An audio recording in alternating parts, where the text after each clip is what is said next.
crime et t'exprime exécrablement. Y et Z. Ne craignons pas d'être un peu puristes, à bon escient du moins. Je lisais l'autre jour, dans un journal, ces deux politiques vont de pair. Erreur, le final est de trop. Certes, deux choses forment une paire, mais elles vont de pair. Le latin par paris égal a donné d'une part l'adjectif pair, bientôt remplacé par pareil ou égal, et d'autre part le substantif masculin sans e final, pair. Il signifie personne de même rang. À l'époque féodale, les pairs étaient les vassaux d'un même seigneur. Être jugé par ses pairs, c'était le droit pour un vassal d'être jugé par les vassaux de même rang. D'où les fameux 12 pairs de Charlemagne, les pairs de France et sous la Restauration, la chambre des pairs.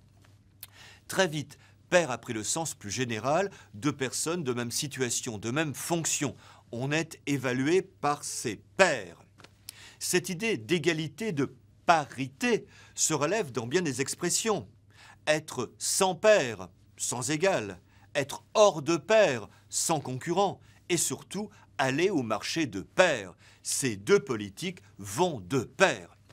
Veillons donc à utiliser correctement ce substantif masculin sans e final, pair. Notre usage de la langue française par suite sera hors pair. A plus B, syllabe, C, métaphore,